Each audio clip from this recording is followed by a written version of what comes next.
চট্টগ্রামে একটা থানা আছে রাউজান, লোকেরা ওদিকে ঢুকলেই বলে হিন্দুস্তানে ঢুকছি। সেখানে মুসলমানেরা স্বাধীনভাবে ধর্মকর্ম পালন করতে পারত না, আংশিক পালন করতে পারলেও সেটা শাসক গোষ্ঠীর অনুমতিক্রমে। শাসক গোষ্ঠী নারাজ হয়, ধর্মীয় এমন কোন বিধান পালন করতে গেলে হাজারটা বাধা দেওয়া হতো, যেমন আমাদের প্রতিবেশী রাষ্ট্র হিন্দুস্তানে দেওয়া হয়। আমার কথাগুলো একেবারে মনোযোগ দিয়ে শুনবার চেষ্টা করেন, বুঝবার চেষ্টা করেন।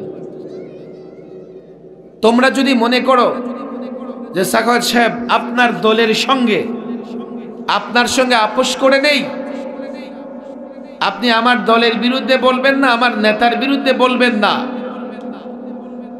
আমি আপোষ করতে এই জন্যই পারবো না। আমি আসলে তোমার দল কিংবা নেতার বিরুদ্ধে বলি না, আমি নীতির বিরুদ্ধে বলি। তোমার দল এবং তোমার নেতা যদি সেই নীতি মানে, তাহলে এই কথা তার বিরুদ্ধে যাবে। আমার কি করার দরকার আছে? আমি কি করতে পারি বলো? আর যদি আমি এই কমিটমেন্ট করি, তোমার দল এবং তোমার নেতার সমালোচনা করব না, বুঝবার চেষ্টা করেন। এই কমিটমেন্ট করে যদি আমি ভ্রান্ত মানব রচিত তন্ত্র মন্ত্রের বিরোধিতা করা ছেড়ে দেই, আমি আল্লাহর কাছে জবাব দিতে পারবো না।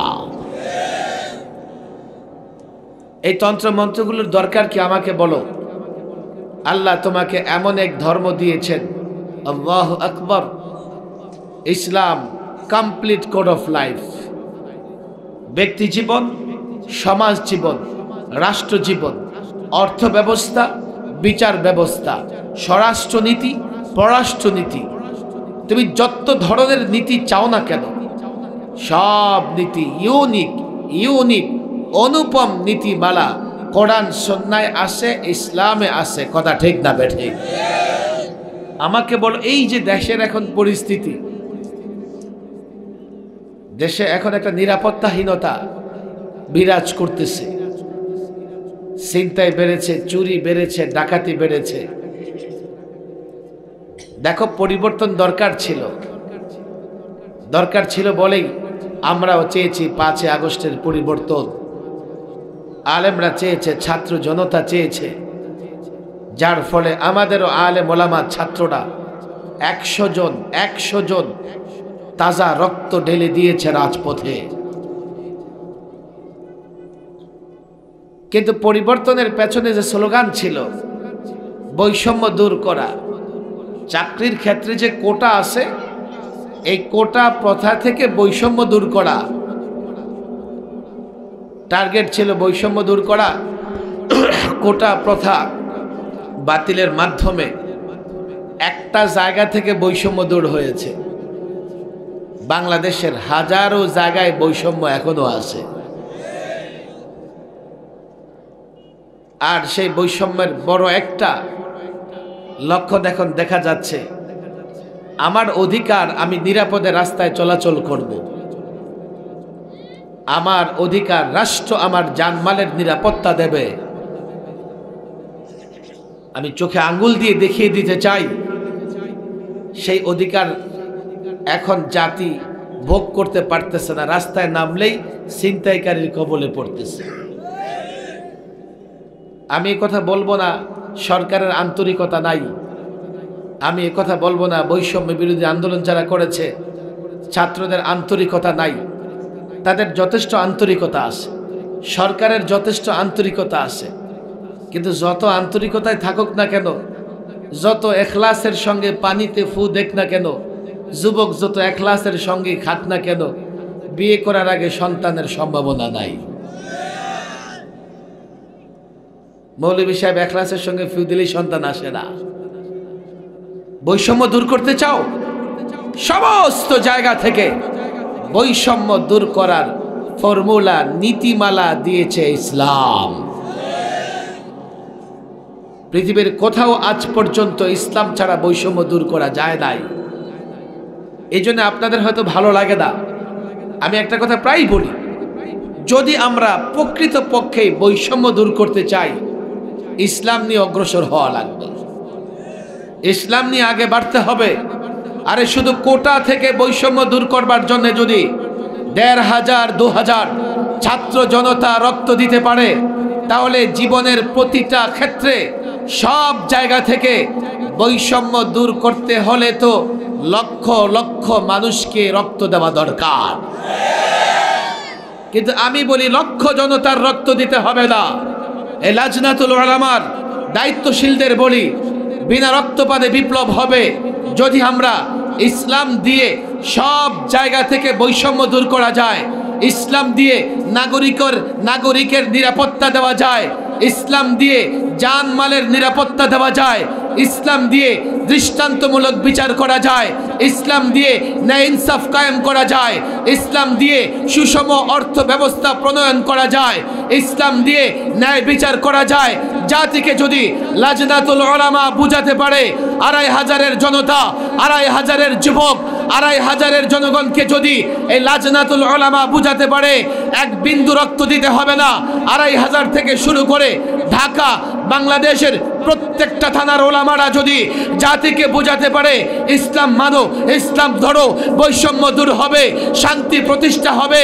আর প্রত্যেক থানা, প্রত্যেক ইউনিয়ন, প্রত্যেক গ্রামের যুবকেরা যদি নিজ জায়গায় দাঁড়িয়ে বলে দেয় বৈষম্য দূর করতে ইসলাম চাই, আল্লাহর কসম বিনা রক্তপাতে ইসলাম কায়েম হবে।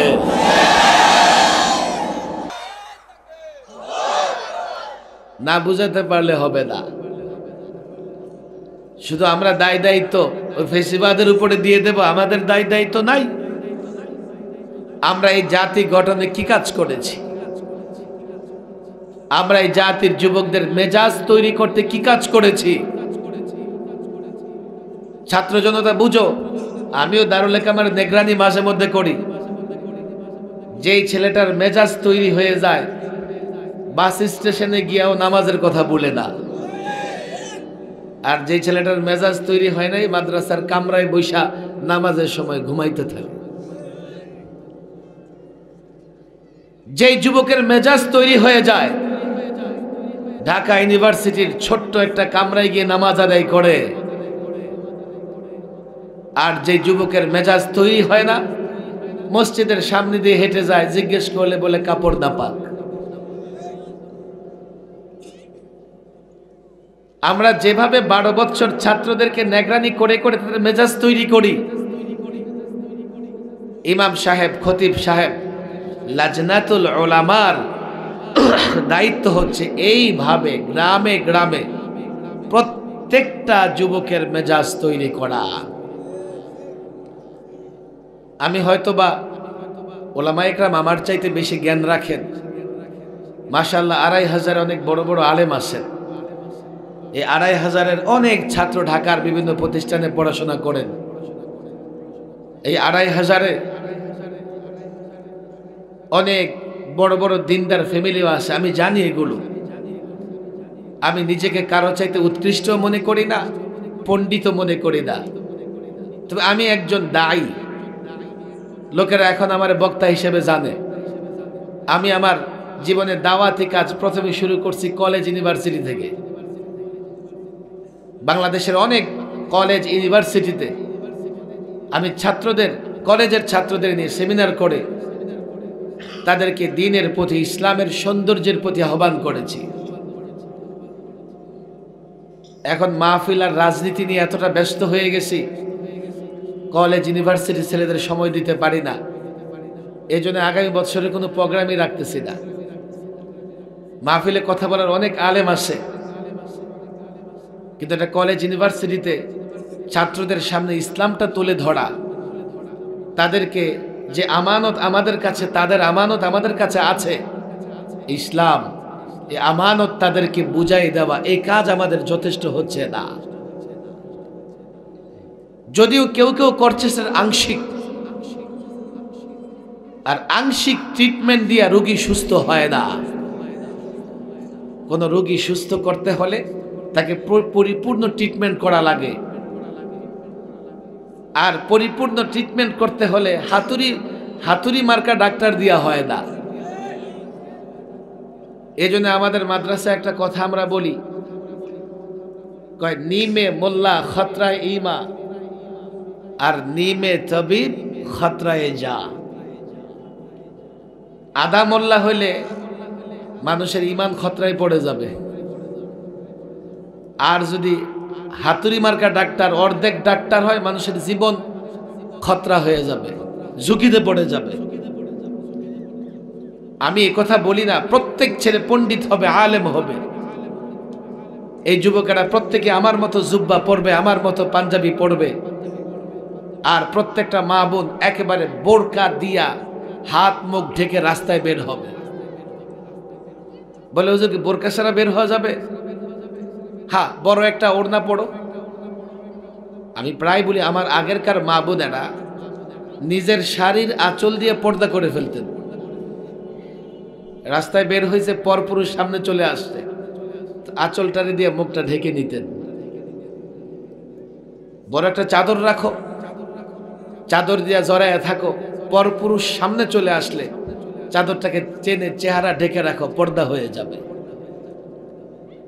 আমি যুবকরে বলি না আমার মতো জুব্বা পড়ো, পোশাক পড়ো, পোশাকের ব্যাপারে তোমার স্বাধীনতা আছে, তুমি এমন পোশাক পরবে না যা কাফের মুশরিকদের সাদৃশ্য হয়ে যাবে। এমন পোশাক পরবে না যা পরলে কয়দিন পরে কিডনি ড্যামেজ হয়ে যাবে। আমাদের অধিকাংশ যুবক দাঁড়ায় কেন পেশাব করে জানেন? বসতে পারে না, মাহফিলে এসে দাঁড়ায় থাকে, বসতে পারে না।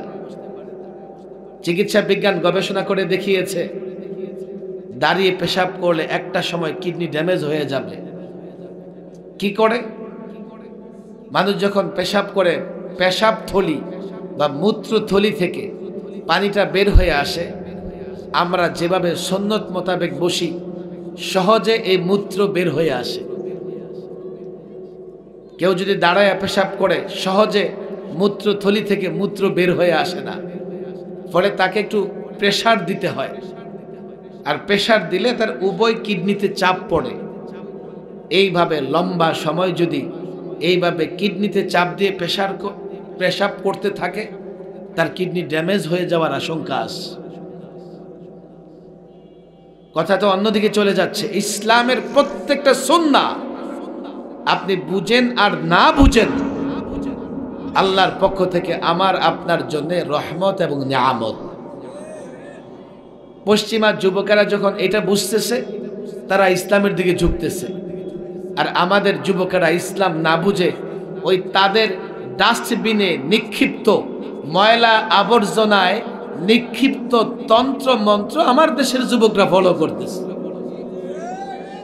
আর তাদের দেশের যুবকেরা, আমি প্রায় জার্মানের একটা পরিসংখ্যানের কথা বলি, আমাদের বাংলাদেশের জাতীয় মিডিয়াগুলোতে তা প্রকাশ করা হয়েছে। জার্মানির বিশ্লেষকরা তাদের ভাষায় তারা আশঙ্কা করতেছে আগামী ৩৫ বছর পরে জার্মানের সংখ্যাগরিষ্ঠ হয়ে যাবে মুসলমান।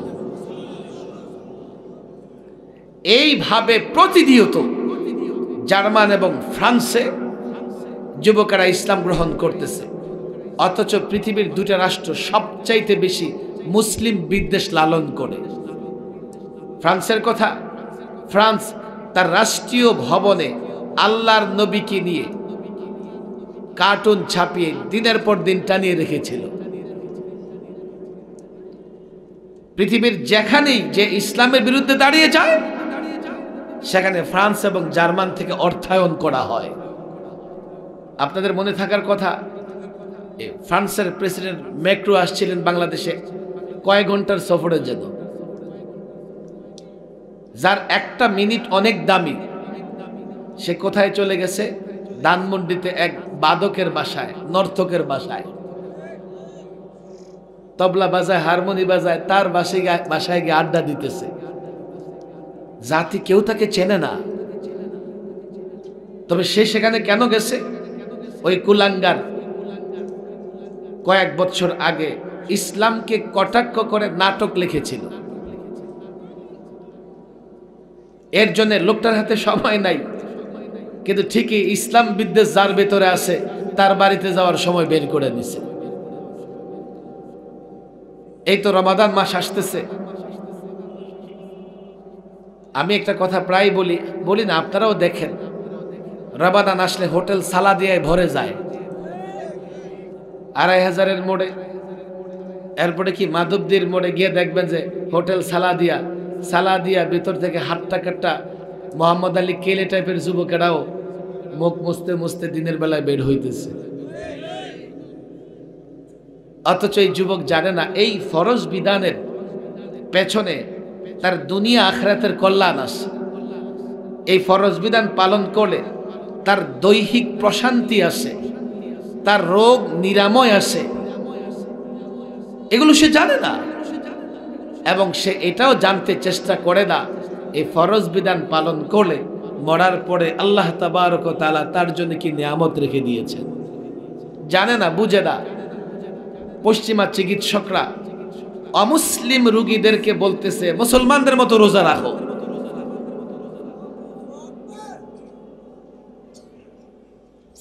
ডক্টর মাহমুদ চুগতাই হাকিম ছিলেন, আমাদের আলেমদের কাছে এই বইটা আছে, সুন্নাত এবং সায়েন্সের উপরে 11 খণ্ডের কিতাব লিখে ফেলছেন। সেখানে প্রত্যেকটা সুন্নাহর বৈজ্ঞানিক দৃষ্টিভঙ্গি, একটা সুন্নাহ পালন করলে আপনার দুনিয়াবি কি ফায়দা হবে, শারীরিক কি ফায়দা হবে, আপনি কিভাবে রোগ থেকে মুক্তি লাভ করতে পারবেন, এবং অসংখ্য সুন্নাহর কথা আছে। আমি আলেম মাদ্রাসার ছাত্রদের বলি, একটা সুন্নাহ যৌক্তিক জায়গা থেকে, সায়েন্সের জায়গা থেকে, দলিল প্রমাণের জায়গা থেকে জাতির সামনে উপস্থাপন করার চেষ্টা করো। যদি বলো এটা কি, এটাই হচ্ছে উদউ ইলা সাবিলি রাব্বিক বিল হিকমাতি ওয়াল মাউইজাতিল হাসানা। হিকমা এবং মাউইজায়ে হাসানা কি জিনিস? হিকমা এবং মাউইজায়ে হাসানা অনেক ব্যাখ্যা আছে। একটা ব্যাখ্যা হলো এমন, যাকে তুমি দাওয়াত দিবা, কিভাবে দাওয়াতটা দিলে সে সহজে গ্রহণ করবে সেই পদ্ধতিটা তুমি শিখে নাও।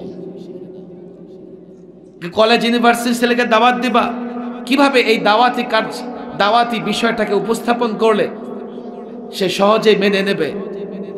আমাদের সাধারণ মুসলমানদেরকে দাওয়াত দিবা, একজন নাস্তিকের সামনে দিন পেশ করবা, কিভাবে পেশ করলে, একজন অমুসলিমকে দাওয়াত দিবা, কিভাবে দাওয়াত দিলে এই দাওয়াতটা সে গ্রহণ করবে, এই পদ্ধতি তুমি আবিষ্কার করো। এটাই হিকমত, এটাই মাউইজায়ে হাসানা।